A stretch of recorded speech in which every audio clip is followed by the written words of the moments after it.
Today, I'm going to 100% Cult of the Lamb, a game equal parts creepy and cute that sees me running my own cult full of adorable little critters. There's going to be a lot of violence, a lot of blasphemy, and a whole lot of poop. Holy Jesus, that came out of you?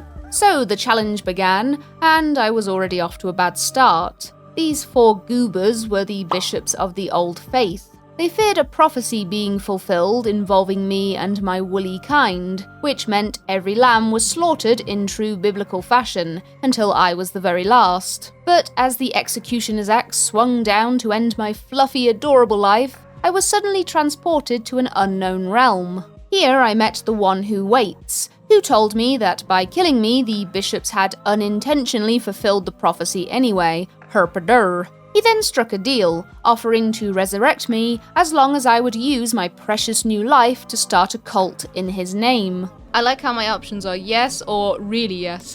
His fancy red crown was placed atop my head, and so began my reign of cute fuzzy terror. I broke free of my bonds, and with the red crown morphing into a weapon, sliced my enemies to ribbons. Hat, sword, hat, sword.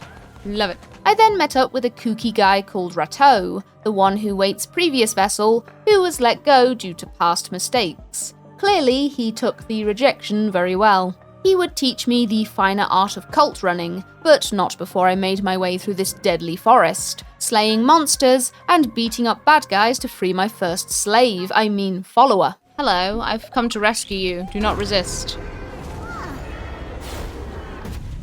With my rage briefly quelled, I travelled to the site of my new cult.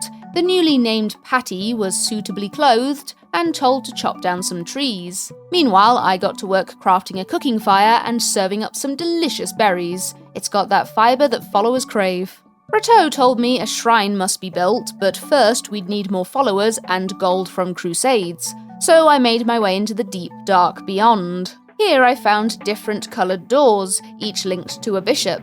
With Patty's help, I opened the first door and began my bloody crusade in Darkwood, the lands of Leshy. Magic hat sword was placed in hand, and I got busy slaughtering any fool who dared block my path. Treasure chests were rewarded for every cleared room, usually containing coins, follower items, and occasionally golden nuggets. They tasty!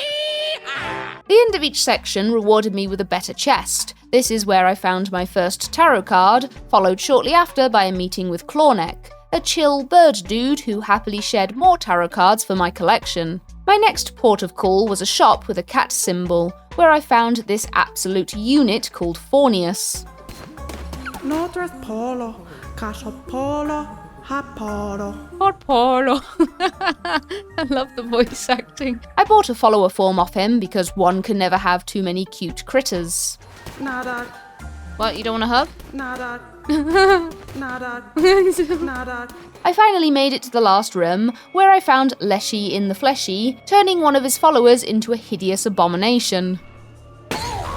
Ew. Amdusius. Alright, Amdusius. Whoa, he's firing shit at me. Despite the bombardments, charge attacks, and summoning of little minions, Amdusius was no match for the power of the Red Crown.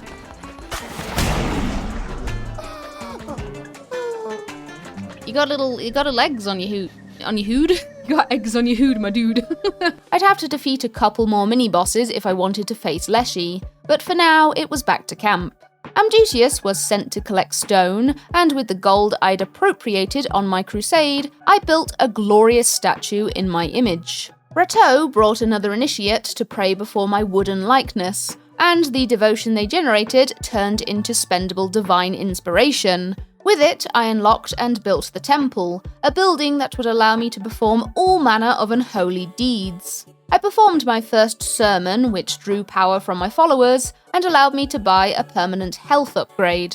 Rateau then popped in to tell me to look for commandment stone fragments, which were used to declare doctrines, so it was back to crusading. Today's venture offered me a shiny axe, which quickly became one of my favourite weapons due to its damage output, yet still fairly decent speed. Rateau appeared again. He can't leave me alone for 5 minutes apparently, this time with a gift from the one who waits, a curse attack which I could aim for a deadly blast of magic.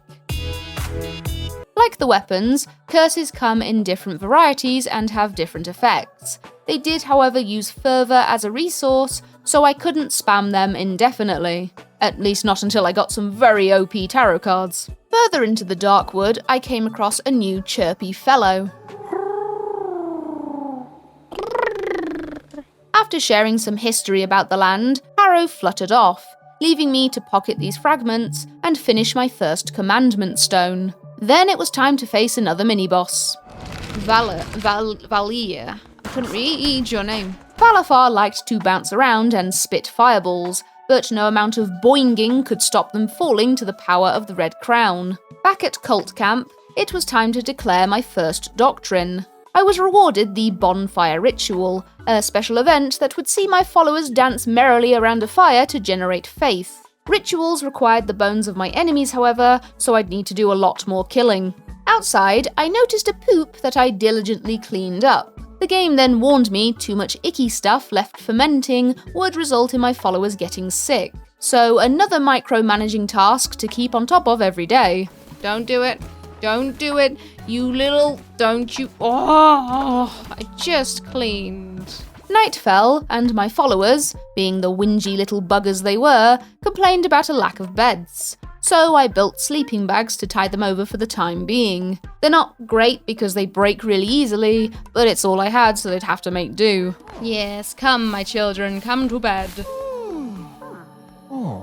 A cult leader's work is never done, however, and I went back to crusading. Today's choices were a fast yet rather weak dagger and a curse that would shoot out a line of tentacles. Not my favourite weapons, but I had to make it work. At least until I met Master Blacksmith Kudai. He allowed me to take any weapon I wanted, so I happily swapped out my pathetic dagger for the badass-sounding Apostate's Cleaver 2, just in time for the next mini-boss. Barbatos could dig underground, spit globs of phlegm at me, and even unleash a spiky outward attack. But like their predecessors, they fell very quickly. Loser! There was a brief meeting with the one who waits, who told me reading the minds of my followers without their consent was the perfect way to get them to love me. After performing the daily sermon, Rateau popped in to tell me the importance of gaining followers' loyalty through blessings and gifts. The more loyalty a follower had, the more devotion and points from sermons they'd give me. Rateau then showed me the way to his home, and I headed over to play a cheeky wee game of knucklebones. Looks nice. I mean, is that his undies? Okay. Thankfully, the game was easy to understand. The same numbered dice in a column would multiply a score, and a dice number that matched an opponent's would destroy theirs. My reward for winning was an achievement, and another tarot card for my collection. A new day dawned, so it was back to the cult for another doctrine declaration. This time I had a choice of category. I picked work and worship, and with 2 further choices, gained the faithful trait for more juicy devotion. I then spent my divine inspiration on a body pit, and with 4 items now bought, unlocked the next line of the construction tree. Cult 2 saw my base muchly improved, with my statue likeness now carved from heavy stone. With my chores done, it was back to Darkwood to finally face Leshy. RNG was in my favour, with decent weapon choices and some nifty cards from Clawneck. Harrow showed up to give me some lore on the bishops, stating how each of them lost a part of themselves at the hands of the one who waits, hence why he was sealed away. Further in, I came across this creepy spider dude. Helob. Is that like Shelob, but a male version? More followers was always a safe bet, and at the meagre price of 18 coins, I couldn't say no. The next room saw another new character appear. One could say he was a little fishy. He told me to visit Pilgrim's Passage for the best fishing spots, and then instructed me to bugger off. Fine by me, because it was time to beat Leshy into an unrecognisable pile of goop. Or at least, attempt to. Yeah, well, I grow tired of your ugly face.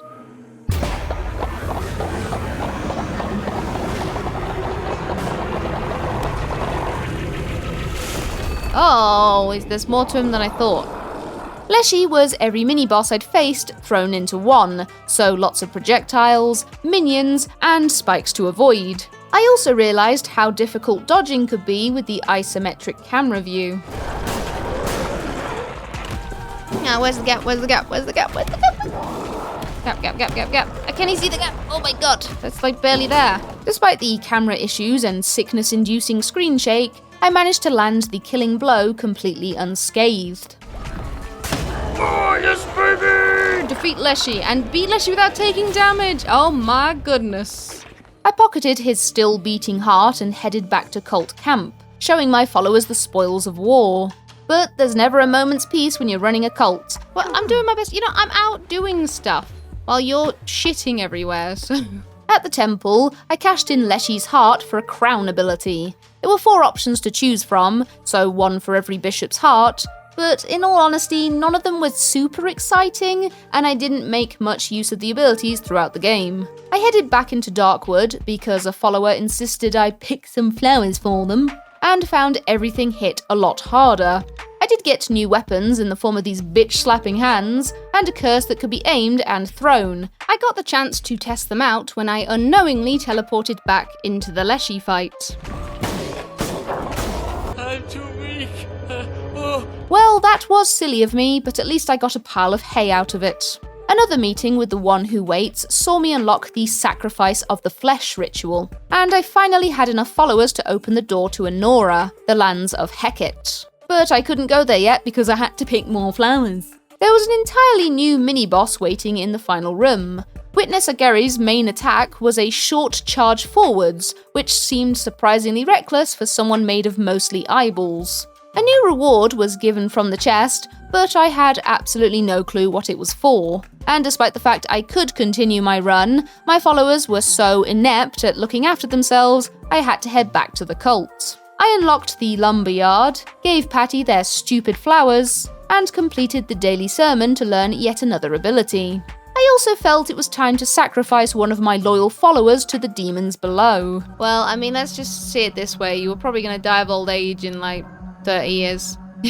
My followers gathered round to wish Patty happy trails, and an achievement was given for experiencing my first follower death. I'm sure Patty would understand. The game loves keeping me on my cloven hooves, though, and now I had to deal with a dissenter running amok and spreading lies. I was originally going to stick them in a prison to teach them a lesson in humility, but a new doctrine gave me a more fun solution. We could have a fight to the death and maybe make him die. Amdusius, don't fail me, buddy. Come on, Amdusius. Oh, he did it! Yes! Now kill him. Kill him. Oh, yay! With that problem rectified, it was time to head to Pilgrim's Passage and try my hand at fishing. My first catch was a success, and the fisherman rewarded me with a new tarot card. He then challenged me to catch a bunch of other fish. The crab, octopus, and squid were caught relatively quickly, and the fisherman exchanged them for fragments I could combine for later use. The lobster, however, proved far too elusive, so I gave up and headed to the local lighthouse, where I met this silly goober.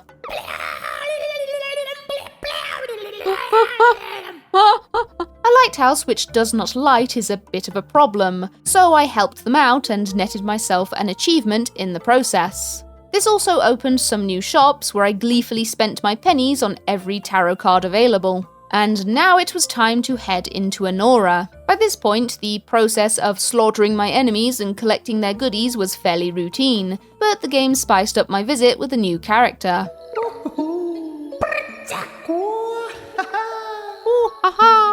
She was rather obsessed with relics, offering a couple for my collection and one to try out on some hapless minions. Just like weapons and curses, relics come in different varieties, and can range from short to long cooldowns, or even have a one-time use. Later on, Heket turned up to cause mischief, punishing one of my followers with a case of the munchies. And then it was time to face another mini-boss, whose name I cannot pronounce. Gusian? Gusian? Well, Big Frog Dude liked to jump around, spit fireballs, and pop out minion-filled eggs from time to time. rushed home to feed poor Fimer, and then it was business as usual.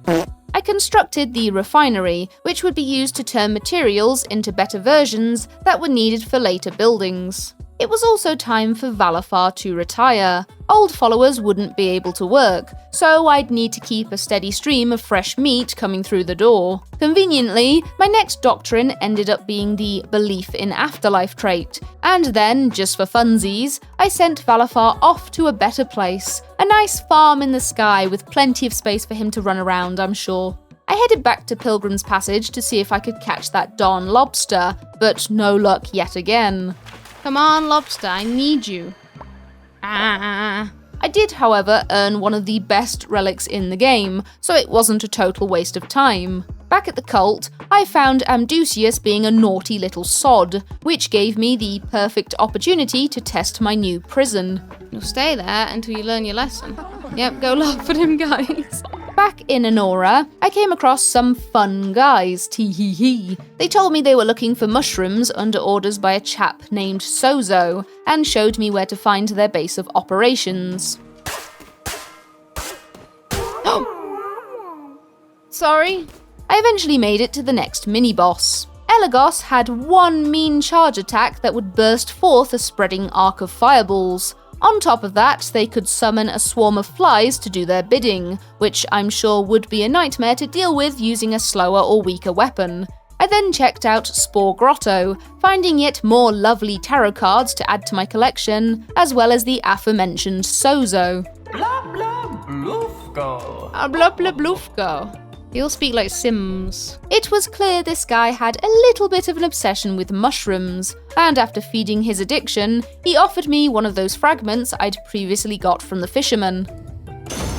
It's a thing. The thing turned out to be a holy talisman that I could use to buy new fleeces in the temple. Most of them are a pro-con situation, where they give you a random buff, but you suffer elsewhere.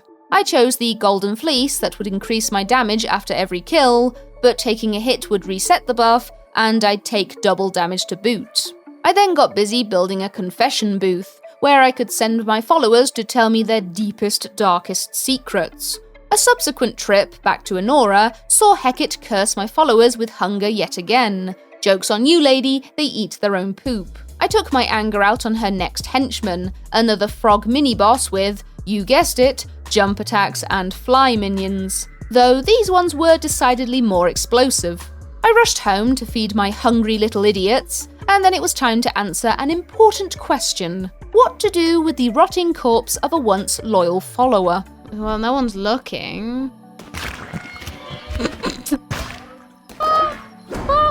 Nobody saw that, right? With devotion rolling in, the cult grew further in strength, unlocking a bunch more buildings and an even better statue, evident by the fact it now had a fancy pedestal. It was back to Anora, and finally time to take down another bishop.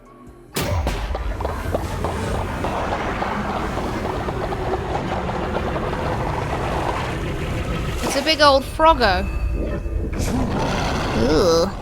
Like her mini-boss counterparts, Heket had a variety of jump attacks and fly-based bombardments to use against me. Oh, did I take a hit? I can't tell. It's too much! Too much! To top it off, she would occasionally give me a big old slap with that sticky tongue of hers. I had a hard time reading this ability, so it was basically a free hit for her whenever she did it. Needless to say, this was a very tough fight for me, but I finally managed to take this hulking monstrosity down.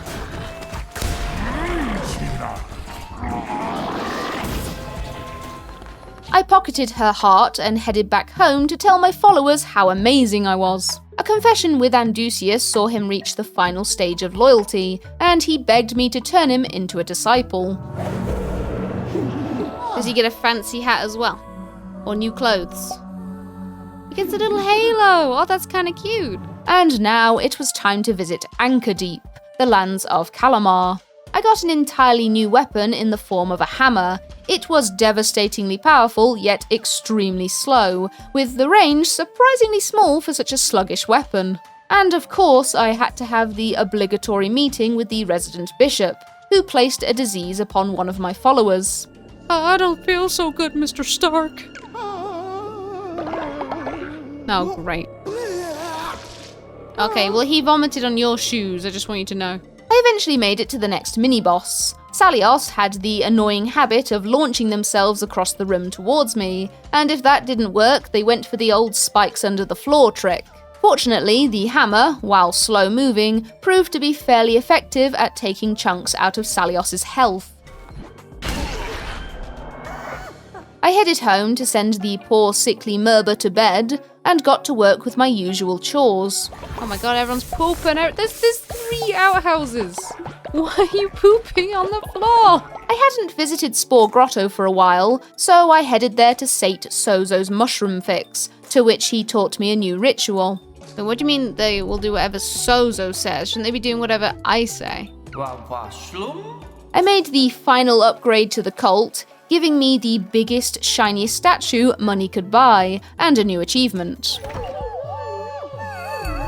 It's got gold bits on it. Fully upgrade the coal. Oh yeah, baby. I also accidentally stumbled upon a secret when I smushed a spider loitering by my temple. Find the relic from Clonek's clue. Turns out I had to bury the skull in a body pit, and out would pop a new skittery follower.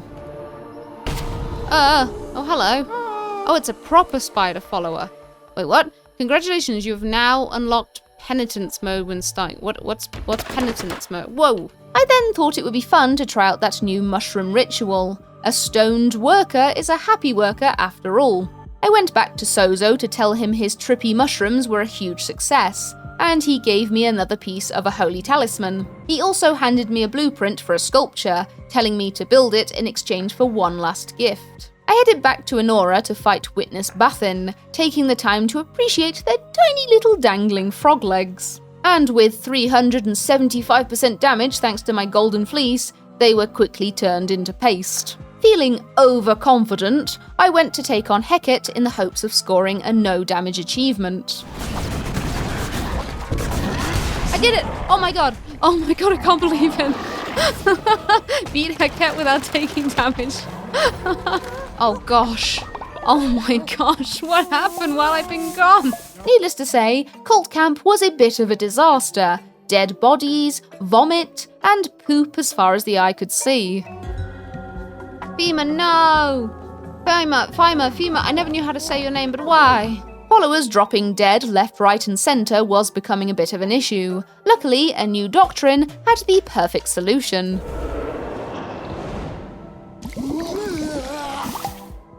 What do you think, Charlie?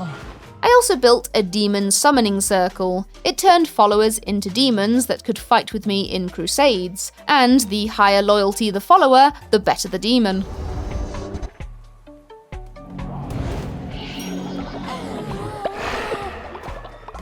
Next up on the mini-boss chopping board was Harborim, who could teleport, summon in charging jellyfish foes, and blast out chaotic waves of fireballs.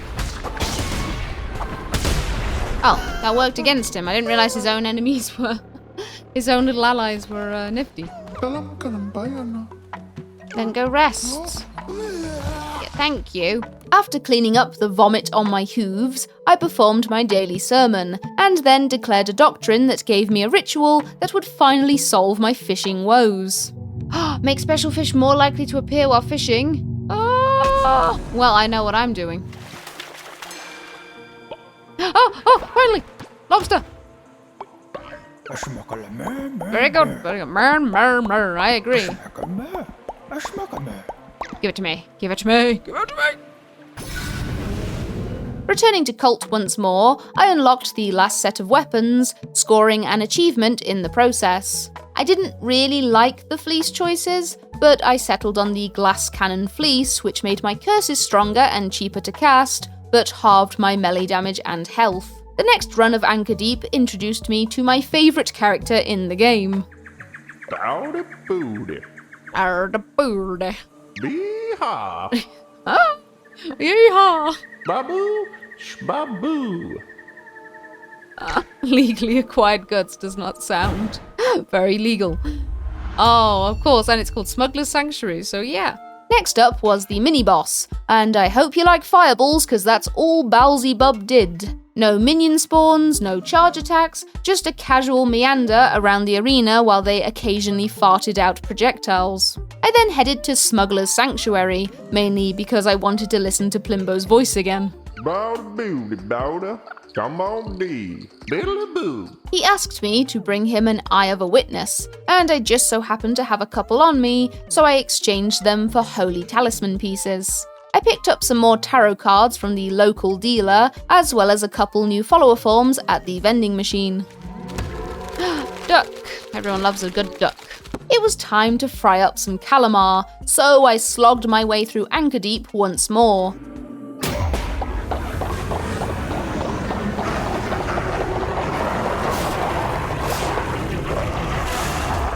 He's got lots of... he's got the holy hand grenade of Antioch. O Lord, bless this thy hand grenade. Kallamar was mean. He blasted fireballs at me at every given opportunity, sent forth explosive and bouncing minions to distract me, and sometimes I couldn't even see where to stand because he blocked my view with his big fat head.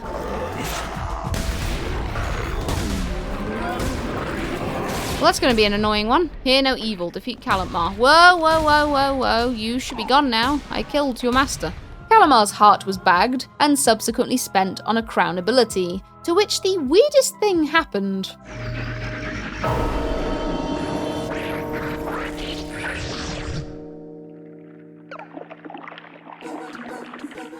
The hat is talking to me now. How many mushrooms did I have? I was introduced to the new mechanic of sin, another resource I could extort from my followers to spend on buildings and upgrades. Generate sin through rituals, opening the drink house and dancing at the drum circle. That sounds like a good time to me. Naughty naked dance, oh my goodness. Naughty naked dance was of course chosen and quickly tested. Are we actually doing the naughty naked dance? Who are we choosing? Oh my god, they're all named, no! A follower was picked as the Mayflower leader, who would then generate sin that I could gather. This also unlocked a new section in the temple where I could spend my sin to make the building all fancy-like. A quick trip back to Anchor Deep saw me unlock an entirely new weapon. Mayhem's Cannon. The blunderbuss is a short-ranged ammo-based weapon. It can tear through multiple enemies as well as knock them back. As cool as the blunderbuss sounded, it wasn't great to use, with very awkward aiming on the analog stick, and damage fall-off that just felt silly for a supposedly ranged weapon. Okay, this is not the weapon. Good lord, is there not a lock-on or something? Along the way, I met a new NPC who offered to raise the loyalty of one of my followers. Sure. Just do a little dance. And he's like, yes, totally, I understand. Another witness was ready to be beaten to a pulp. Hiya. Holy crap, how much damage? Wow, that was easy. What the hell? I handed in the eyeball to my favourite silly sea louse, and back at cult camp, unlocked another sinful ritual. Then it was off to the newly opened Silk Cradle, the lands of Shamura. It was an icky place filled with creepy crawly spiders, many-legged centipedes, and pulsating egg sacs. Shamura turned up to welcome me to their abode, giving me a little history on the one who waits, who they referred to as Narinda. And of course, the meeting ended with Shamura messing with my followers. You gonna turn him evil? Whoa! No! How could you do this? Then it was on to the first mini-boss of Silk Cradle. La-da-da-dum, you are ugly. Focalor. Focalor is an unfortunate name. Focalor had a charge attack, as well as the ability to leave the arena and slam back down a few seconds later. Once again, the Golden Fleece proved mighty helpful. I was feeling a bit bored, so I decided to try out the Gluttony of Cannibals ritual I'd recently learned. Oh my god! Jesus! Wow, they weren't kidding, that was morbid. The generated sin was used to upgrade my temple, and then it was back to Silk Cradle for more thwacking of enemies. Or shooting in this case. Very bad shooting. During my travels, I stumbled upon an odd sign that told me to visit Midas's cave. I also got an achievement for discovering all 5 areas. Wait, why is there a guy here that looks like he's from House of Wax? I then met this cheeky caterpillar seamstress who dissed my drip. Oh, darling, you look so drab. If that's how you dress, how ugly are your followers? Hey, that's rude. What a rude dude. Verith did, however, offer me a building specifically for dressing up my followers, and after spending my precious gold bars I'd been making in the refinery, she created an outfit for my followers to strut their stuff in. Oh, that is fancy. The next mini-boss made the blunderbuss useful for once, as its bullets could penetrate each segment of Vefar's body for massive damage. There was another meeting in the other realm, but not with who I expected. They were rather cryptic with their words, but I got the feeling I'd be seeing them again soon. Brimstone, I know that symbol. Back at the cult, I declared a new doctrine that would prove useful with all these mini-bosses I kept slaying. I was then rudely accosted by one of my followers. Ow, who just hit me? Harborim snatched. Harborim. Right, you know what we're gonna do? Harborim. Well, I just so happen to need more sin. Oh, what a shame. Go ahead, fellas. That's what you get, Harborim. That's what you get. With peace restored, I headed off to Midas's cave, where I found this sleazy dude who reeked of dodgy dealings. Oh, they're all talking and laughing. Unsurprisingly, he had a lot of things I could waste my hard-earned gold on, including 4 new tarot cards. There was also this weird altar that I could sacrifice one of my followers to. Hi, Thedo, how you doing? Is he gonna turn into God? Oh, he's not gonna turn like... Oh.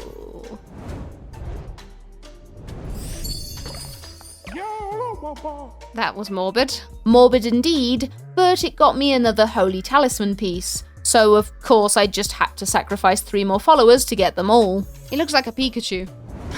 A really fat, melting Pikachu.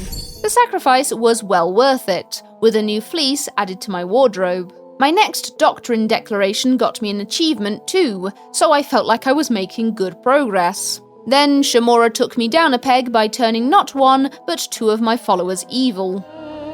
Not Charlie, no. Why both my unicorns? Saddened to lose both of my pretty little unicorns, I proceeded to take my anger out on mini-boss Horus, a scorpion-like monster who could poop out lines of poison and whack me with headbutts. Thanks to Shamura's shenanigans, I had no choice but to buy a follower from Helob. But I was about to get my revenge, as the final bishop battle was upon me.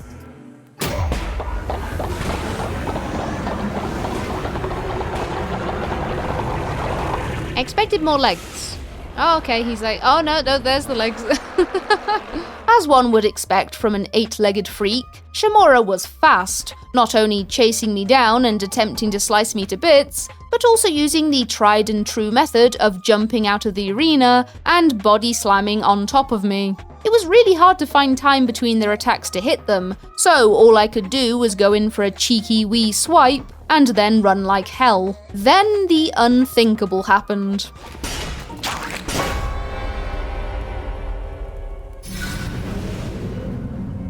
Finally, one of my crown abilities proved useful. Witness Astaroth stepped forth to offer himself as a noble sacrifice, and I was back for round 2.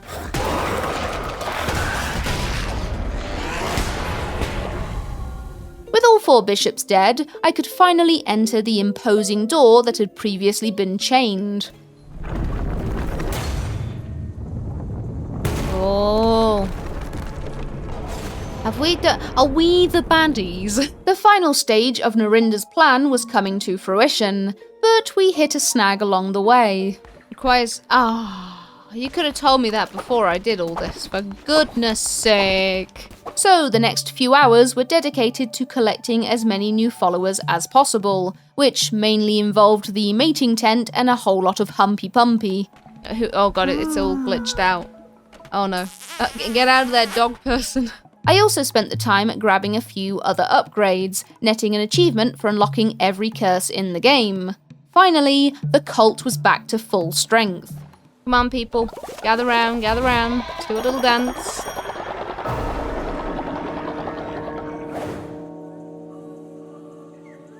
No, up I go. I'm ascending into the heavens. Oh. Sensing a battle was looming, I grabbed the best weapons available and made my way towards my master. This wasn't part of my contract. No. No, you're not sacrificing all my followers. I love them. Kneel to be sacrificed. Oh, I don't know. I kind of like being a cult leader. I kind of like wearing my little cool hat, so... No, I'm not doing it. Narinda was understandably not too happy to hear this, and one of his lackeys stepped forth to teach me a lesson. Baal was no match for the Hounds of Fate, however. It was Im's turn to try his luck, and they were a bit more aggressive than their sibling. I was also out of fervour, so I had to beat them the old-fashioned way. Loser. And then it was time for the big boy himself. His attacks were exactly the same as Baal and Im's, and landing hits on him was surprisingly easy. Too easy, if you ask me. What? That can't be it. Surely, that was too easy. No, I didn't think so. Oh. Well, that looks menacing. What is that? Okay, now that is more like it. I was hoping you would be a lot. No, not my followers. I love them. Don't do it. Don't you hurt my guys. I'm breaking them out. Why has his eyeballs come out? Despite the menacing appearance, Narinda 2.0 was kind of disappointing. For the majority of the fight, you only attack his 3 eyeballs, and apart from dodging the spikes on the floor and the occasional bullet hell, there wasn't anything that new or exciting to see. Get him, get him, get him, get him, get him, get him! Do no evil, defeat the one who waits. I was expecting more from his body, in all honesty. I was given the option to spare or murder, to which I chose the former, the most humiliating option for my once master. And with that, the credits rolled. But judging by my achievements list, I was far from done. Now, I had a heck of a lot of fun playing this game. I loved meeting the silly characters, facing off against all those creepy bosses, and of course, building up my cult. That being said, when the entity, who I later christened Bob, turned up to tell me I'd have to kill all the bishops again, mini-bosses included, yeah, I wasn't feeling so enthusiastic anymore. But like a good little lamb, I did as I was told, and I was at least rewarded with these cute follower versions of each bishop. Oh my god, I don't believe it. Oh my god. Oh, beat Shamura without taking damage. Oh! Oh my god, I don't believe it. Indoctrinating all the bishops got me yet another achievement, and they even came with their own quests to find their missing body parts, which turned out to be relics in their own right. But if there was any semblance of fun gained from repeating this content, it quickly dissipated when the game introduced me to Purgatory mode, a fitting name because it felt like hell to do. It's basically a gauntlet where you pick one of the fleeces and face off against all the enemies and bosses you fought before, and you have to do this multiple times with the same fleece in order to get the achievement. I feel like this could have been a really fun mode where they introduced new enemies and mechanics, but no, it's the same thing I've been doing for the last 30 hours or so. Oh my god, did I do it? Please, achievement pop. Slayer of Souls, complete a row in Purgatory. Oh my gosh. Even worse were the god tiers that dropped from the bosses. I could give them to Bob in exchange for achievement-related items, but I wasn't allowed to just buy the things I needed outright. Instead, I had to spin an RNG-based wheel that seemed very biased towards Forgotten Commandment stones, and not the follower forms or holy talisman pieces I desperately needed. I did eventually get all the items I needed from Bob, but as you can imagine, it took a very long time, and my excitement for playing the post-game content had pretty much evaporated by this point. Wait, hang on. Is that the meme? Unfortunately, there was still a lot more grinding to do. I was still missing some fleeces, follower forms, follower outfits, a bunch of tarot cards and relics, and there was even a couple of secret achievements that only a tiny percentage of players had complete.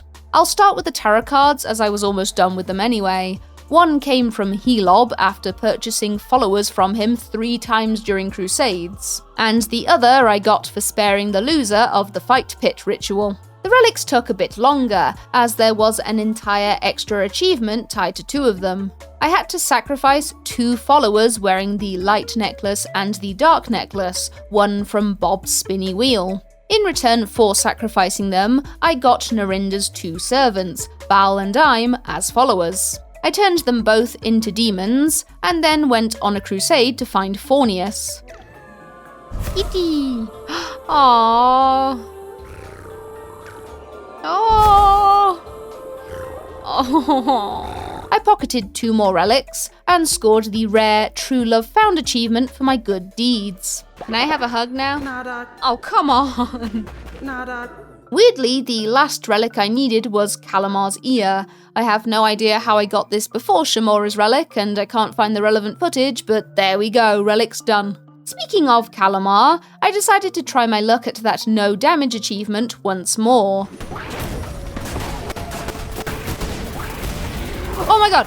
Oh, cure. Beat Kallamar without taking damage. Yes! Next up was the follower outfits. A lot of these came from Berith, which meant having to crusade and hope a shop popped up on the map. Others came from rituals, like doing the naughty naked dance multiple times, and even marrying my followers. The very last one was rather evil, requiring me to smash 3 of my followers' beloved eggs. Despicable, but when achievements are up for grabs, you gotta do what you gotta do. In between the outfit collecting, I sacrificed 10 followers to the demons below for the Weigher of Souls achievement. I also got the chance to beat the crap out of Midas after he stole my gold on 3 separate occasions. Hey! You little... You just stole my gold again! You little... Give me back my money! Shakedown, get your gold back from Midas. Yeah, that's what you get, you little turd. The weirdest thing I did, though, was the Sozo achievement. He was acting a bit doolally and rambling on about mushrooms as per usual. Then later, when I went to check on him again, Sozo was no-zo more. I pocketed the mushroom from his head, planted it in my farm, and wouldn't you know it, out popped Sozo looking very much alive. Is that who I think it is? Oh! Sozo! Oh, I missed you, buddy. He asked me to find a new follower, who just so happened to be of the mushroom variety. I'm sure you can guess what happened next. Oh god, what's going on? Whoa, whoa, whoa, whoa, whoa! Sozo! Sozo begged me to find another follower, but this time I refused, causing a little animosity between us. Yes, I do hate Sozo. Sozo is causing me so many problems. Alright, that's it. Jail for you. Jail for 1,000 years. After giving him time to cool off, it seemed Sozo finally came to his senses. The mushroom fell from atop his head, and he introduced himself as Dr. Sezonius. Finally free of the mushroom's influence, he gave me a new follower form, and I got yet another rare achievement. In between doing all this, I'd also been working on upgrading my temple, a laborious task due to the sheer amount of sin I needed for each level. It basically boiled down to having my followers on a non-stop drinking binge so I could gather their sin. It was at least cool to see my temple grow in power and aesthetic, and with the final payment of 50 gold bars and 15 sin, rank 10 was reached. Yes, oh my god, aesthetics of the lamb, completely upgrade the temple.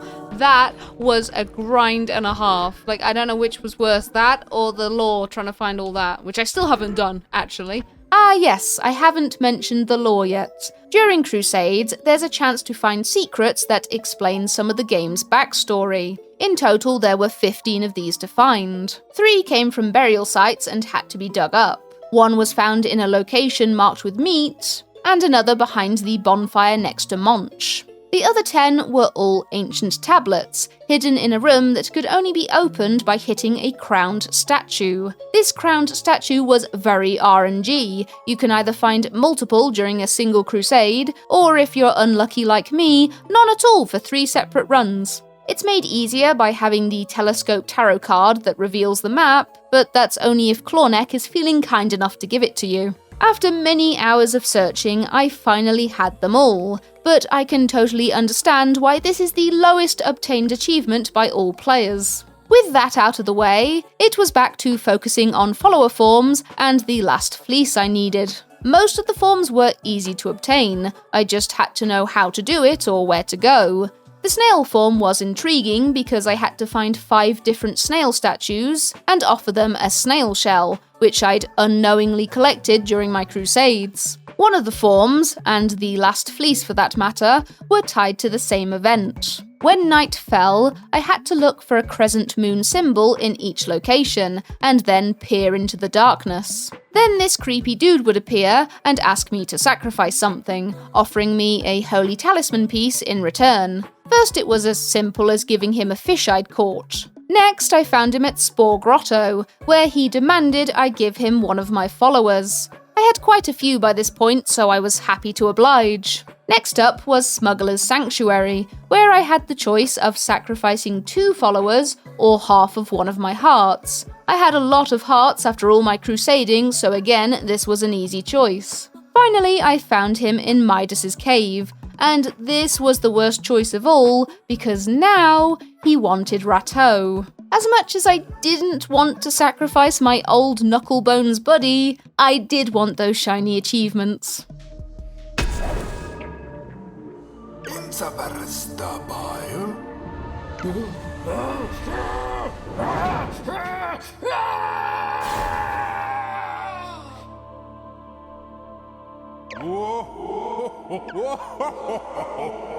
With the death of Rateau came a new follower form, enough holy talisman pieces to buy that last fleece for the achievement, and the shattering of my in-real-life heart.